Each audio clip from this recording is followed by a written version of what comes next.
극심한 흉년이 들어서 모압 땅으로 건너갔던 나오미는 모든 것을 잃고 그 며느리 룻과 함께 다시 베들레헴으로 돌아옵니다. 재산이 많이 늘어나서 돌아왔으면 좀 의기양양할 텐데 실상은 정반대였습니다. 먹고 살려고 찾았던 이 모압 땅에서 그동안 가지고 있었던 모든 것을 다 잃어버렸습니다. 식량도 없습니다. 이제 남편도 없습니다. 두 아들도 잃어버렸습니다. 살려고 모압 땅으로 갔는데 더 깊은 나락으로 떨어진 나오미는 또 살기 위해서 베들레헴으로 돌아와야만 했습니다. 그런데 이 베들레헴으로 돌아올 때에 혼자 돌아온 것이 아니라 그 며느리 룻과 함께 베들레헴에 돌아와서 다시 새 삶을 시작하려고 합니다. 물론 처음부터 다시 올 생각은 없었던 것 같습니다. 하지만 어쩔 수 없는 상황 때문에 다시 베들레헴으로 돌아왔습니다. 이 며느리 룻도 마찬가지입니다. 자신을 아껴주던 남편도 죽고 이제 그 시어머니도 베들레헴으로 돌아가자고 하니 그 자신도 따라 나섭니다. 물론 이 시어머니 나오미에게 이 베들레헴은 익숙한 곳입니다. 하지만 이방 여인인 룻에게는 익숙한 곳이 아닙니다. 전혀 의지할 곳이 없는 낯선 땅입니다. 물론 시어머니라고 하는 이 존재가 있었지만 여러분 생각해 보십시다. 젊은 아낙네가 아무 친척도 없이 그 먼 곳에 산다는 것은 참 힘든 일입니다. 그렇다고 이 시어머니가 재산이 많아서 그 재산을 노렸다면 또 다른 이야기가 될 수도 있는데 불행히도 이 시어머니조차 그 재산이 하나도 없는 사람입니다. 자신의 땅이 없기 때문에 어쩔 수 없이 다른 사람의 밭에 나가서 이삭을 줄 수밖에 없는 가난한 모습입니다. 룻은 이 베들레헴에서 새롭게 시작할 수 있는 생각을 가지고 있었는지도 모릅니다. 그렇지만 그 상황은 만만치 않습니다. 시어머니 나오미에게는 익숙한 곳이지만 이 며느리는 전혀 익숙하지 않습니다. 힘든 일을 겪으면 고민을 나눌 상대도 없습니다. 그렇다고 아무 곳에 가서 아무 사람을 만날 수도 없습니다. 여러분 어떻습니까? 이 상황이 마치 이 땅에 이 미국 땅에 처음 발을 딛고 살아갔던 사람들의 환경과 비슷합니다. 초창기 이민자들의 모습과 비슷합니다. 오래전에 이곳에 오셔서 30년, 40년 사신 분들의 이야기를 들어보면 충분히 이해가 갑니다. 한국이라는 땅에서 잘 살아보려고 미국에 왔습니다. 처음에 미국에 왔는데 어떻습니까? 여기 오래 사신 분들 말이 잘 통하지 않습니다. 문화도 다르고 음식도 다르고 친구도 없습니다. 때로는 이 현지 사람들에게 무시를 당하기도 합니다. 또 어떤 사람들은 같은 한국 사람들에게 사기를 당합니다. 우여곡절이 참 많습니다. 이런 사연 많은 분들의 이야기를 듣다 보면 책 한 권 쓰고도 남을 정도입니다. 영어를 잘 몰라서 사람이 먹지 말아야 할 음식도 먹었다라는 이야기도 있습니다. 파장론의 이야기입니다. 물론 지금 지나면 우습게 넘어갈 이야기지만 여러분 그 이야기가 어디 한두 것만 있겠습니까? 수많은 어려움을 겪었습니다. 하지만 미국 땅에 왔지만 낯설지만 힘들지만 어떻습니까? 그냥 집에만 있을 수 없습니다. 먹고 사는 문제가 있습니다. 가족들을 먹여 살려야 되기 때문에 내가 어제 무시를 당했지만 오늘 또 다시 집을 나섭니다. 어린 아이들을 집에 두고 부모는 그 집을 나섭니다. 말을 잘 하지 못하기 때문에 잘 알아들을 수 없기 때문에 때로는 몸으로 모든 것을 부딪혀 나가면서 그 상황들을 이겨냈습니다. 어린 자녀들을 집에 두고 집을 나서는 부모님의 마음은 얼마나 무거웠겠습니까? 하지만 그렇게 버텨낸 세월이 수십 년이 지납니다. 오늘 성경의 본문에 등장한 룻의 모습도 아마 비슷한 것 같습니다. 낯선 곳에 왔습니다. 유대인들은 자기 자신을 가리켜 이방인이라고 손짓하고 신기한 듯 쳐다봅니다. 하지만 낯선 곳에 왔지만 이 룻이라고 하는 이 여인은 집에만 머물러 있지 않습니다. 먹고 사는 문제가 있기 때문에 어쩔 수 없이 나가서 그 비아냥과 수근거림의 소리를 듣고 일을 해야 합니다. 우리가 살았던 이 미국 땅에서 살아왔던 그 어르신들의 모습과 다르지 않습니다.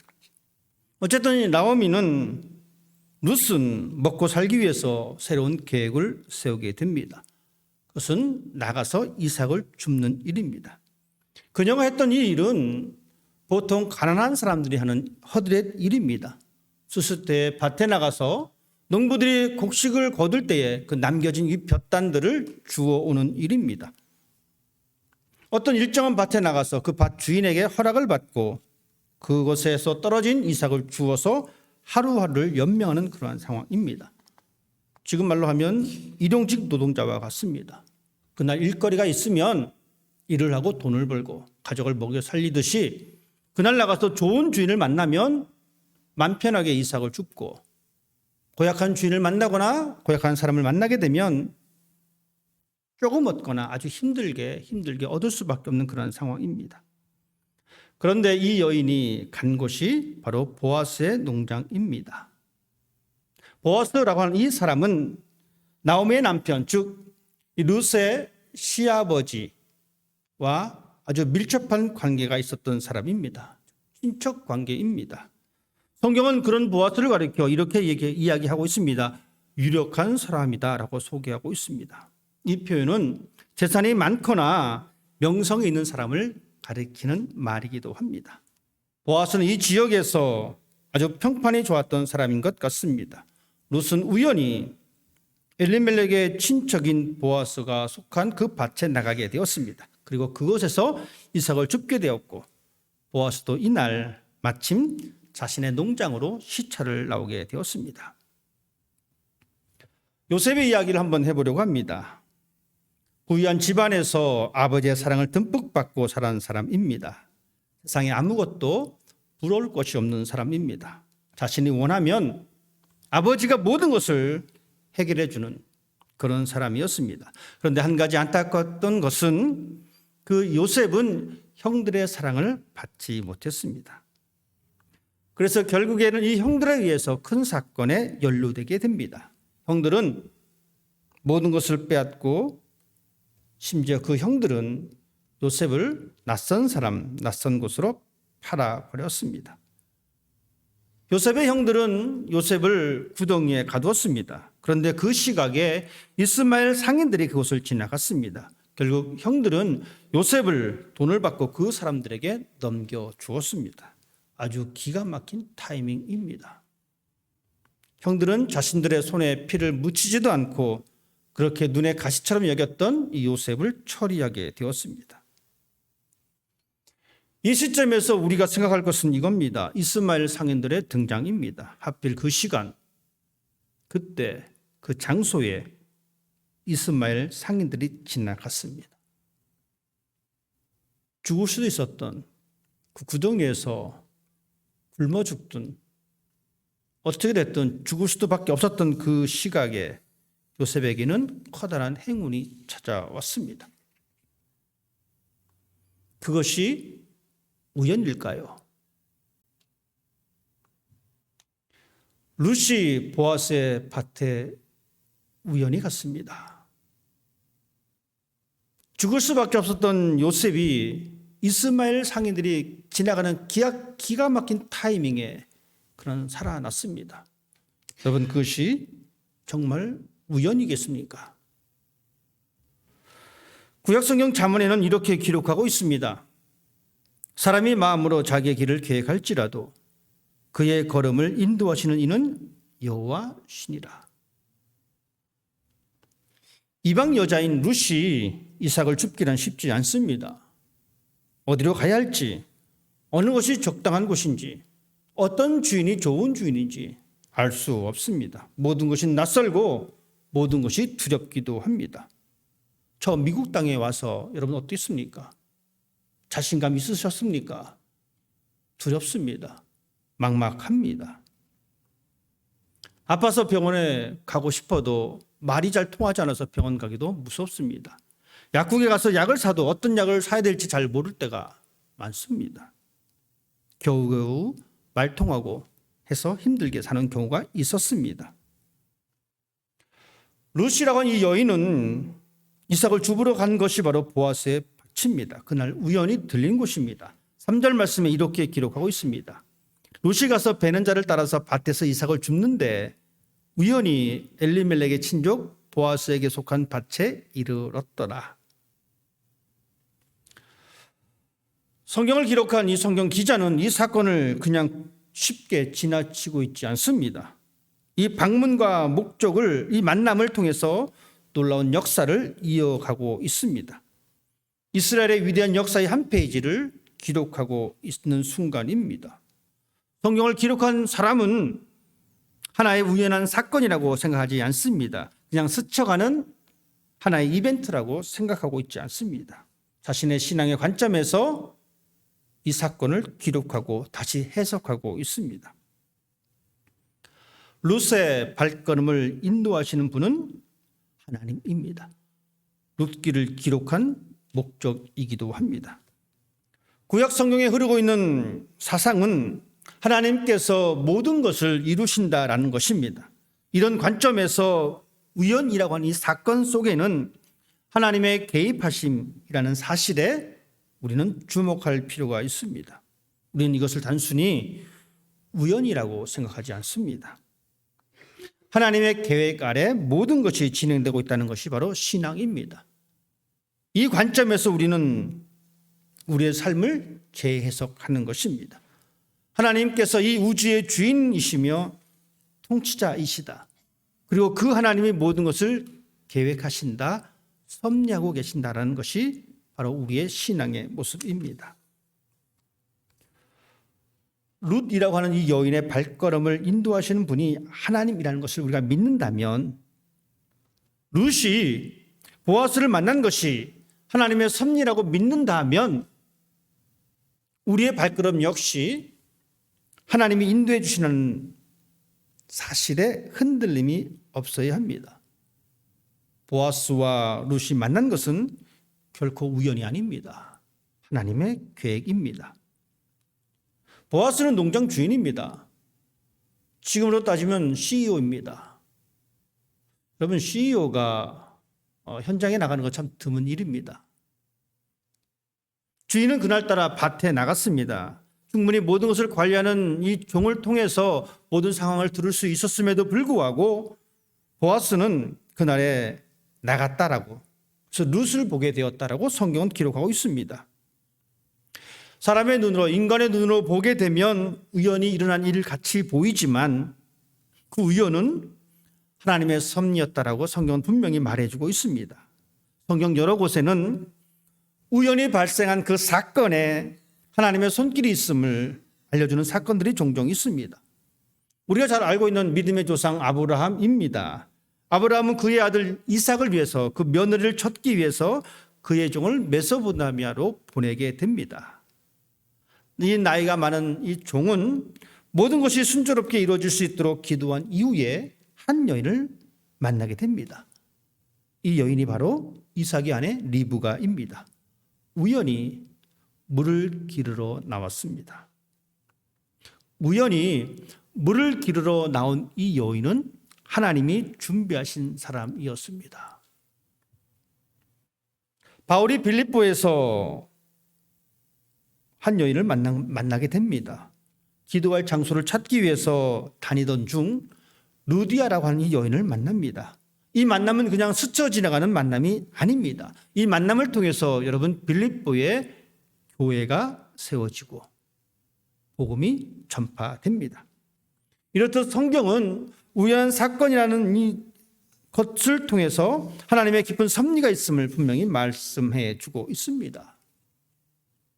여러분, 우리도 살면서 우연히 발생하는 수많은 일들을 경험할 때가 있습니다. 우연히 만났어. 우연히 내가 그 사건을 접했어.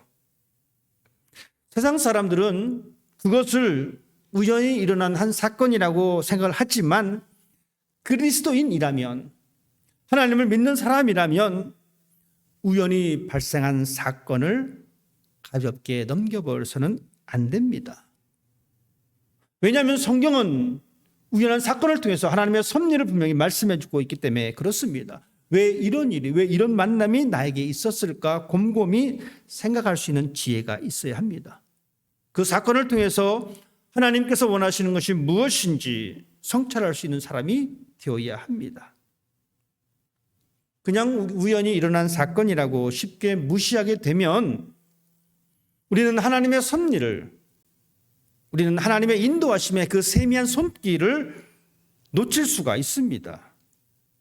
그리스도인이라면, 하나님을 믿는 사람이라면 내 주변의 일들을 통해서 하나님의 세미한 소리를 들을 수 있는 사람이 되어야 합니다. 그때 비로소 우리는 하나님 앞에 감사할 수 있는 사람이 될 수가 있습니다. 하나님은 룻의 발걸음을 보아스의 밭으로 인도하셨습니다. 그곳에서 보아스를 만나게 되었고 하나님의 구원의 한 페이지를 장식할 수 있었습니다. 여러분, 이 만남이 왜 중요하냐면 이 만남을 통해서 다윗이 등장하기 때문입니다. 그리고 이 만남을 통해서 예수 그리스도의 탄생의 족보로 이어지게 되는 것입니다. 우연처럼 보이는 그 사건 속에 하나님의 놀라운 계획과 섭리가 있다는 사실을 우리는 다시 한번 확인해 볼 수가 있습니다. 이 여인, 비록 모든 것을 다 잃어버리고 빈털터리로 돌아왔지만 하나님의 손길은 전혀 예상하지 못한 곳에서 하나님께서 보시기에 가장 합당한 방법으로 준비해 두셨습니다. 롯에게 보아스를 준비해 두셨듯이, 이삭을 위해서 리브가를 준비해 두셨듯이, 요셉을 위해서 이스마엘 상인들을 준비해 두셨듯이 하나님께서는 그의 택한 자녀들의 그 걸음걸음을 통해서 모든 것을 준비해 두셨습니다. 그렇기 때문에 우리들은 이 모든 것을 우연이라고 하는 이 단어 속에 묻어두어서는 안 됩니다. 우리가 우연이라고 생각하는 그것들은 하나님의 숨겨진 섭리라고 하는 사실을 알아야 합니다. 우연이라고 하는 것은 내가 계획하지 않았고 내가 노력하지 않았고 되어지는 상황입니다. 하지만 그 상황 이면에는 하나님의 섭리가 담겨 있습니다. 비록 우리의 삶에 초자연적인 기적의 연장이 발생하지 않는다 할지라도 하나님께서는 우리의 인생에 조용히 다가오셔서 귀한 만남을 펼쳐 놓으십니다. 룻이라고 하는 이 여인이 그 시어머니를 따라서 자신의 고향과 조국을 떠난 것은 시어머니의 재산이 많아서가 아닙니다. 대신 그녀가 시어머니를 따랐던 것은 그 나오미가 가졌던 바로 믿음, 하나님을 보았기 때문입니다. 그녀는 하나님의 섭리를 믿었습니다. 그녀가 고백했던 고백은 이렇습니다. 어머니의 하나님이 나의 하나님입니다. 이 말을 하고 그는 따라 나섰습니다. 그리고 이 고백은 일회성 고백이 아닙니다. 오늘 성경은 2절 말씀에 그렇게 기록하고 있습니다. 모압 여인의 고백입니다. 모압 여인 룻의 고백입니다. 모압 여인 룻이 나오미에게 이르되 원하건대 내가 밭으로 가서 내가 누구에게 은혜를 입으면 그를 따라서 이삭을 줍겠나이다. 보십시오. 내가 밭에 가서 내가 누구에게 은혜를 입으면 내가 그를 따라서 이삭을 줍겠나이다. 이 고백을 통해서 이 룻은 자신은 누군가의 손길에 의해 살아간다라고 하는 고백입니다. 여러분 어떻습니까? 우리도 누군가에 의해서 살아갑니다. 그런데 사람들은 그 누군가를 세상의 권력으로 삼습니다. 사람들은 세상의 재물로 삼습니다. 그리고 말합니다. 나는 이 권력에 의해 살아간다. 나는 이 재물에 의해 살아간다. 하지만 룻은 달랐습니다. 그래서 또 똑같은 고백을 합니다. 내가 누구에게 은혜를 입으면 그 누구가 바로 하나님이라고 알려주고 있습니다. 그렇습니다. 룻은 자신의 삶의 주관자, 자신의 삶을 이끌어 주시는 분이 하나님이라고 분명히 믿고 있었습니다. 자신이 지금 겪고 있는 이 힘든 상황, 이 상황을 헤쳐나갈 수 있게 해주는 분이 하나님이라고 고백하고 있습니다. 그리고 그녀는 보아스를 만났습니다. 우리는 어떻습니까? 여러분은 어떠십니까? 그냥 스쳐 지나가는 우연이라고 가볍게 생각하고 있으십니까? 롯에게 일어난 우연은 하나님에게 필연이었습니다. 우리가 쉽게 생각하는 이 우연은 하나님의 섭리일 수가 있습니다. 하나님의 계획 가운데 하나일 수 있습니다. 우연이라고 하는 것은 사람의 눈으로 볼 때 아무런 원인이 없이 발생하는 사건이지만 하나님의 계획과 하나님의 은혜입니다. 이것을 가리켜 우리는 하나님의 섭리다라고 이야기합니다. 여러분, 눈을 크게 뜨십시다. 우리의 생각을 조금만 바꾸십시다. 하나님의 계획은 우리의 삶 가운데 바로 옆에 있습니다. 하나님의 섭리는 우리를 떠나지 않습니다. 믿는 자의 삶에는 결코 우연이 없습니다. 우연으로 보이는 사건, 하나님과 섭리와 계획 아래 이루어지고 있습니다. 하나님의 허락 없이는 참새 한 마리도 땅에 떨어지지 않는다라고 예수님은 분명히 말씀하셨습니다. 우리가 참새보다 더 귀한 존재다라고 말씀하셨습니다.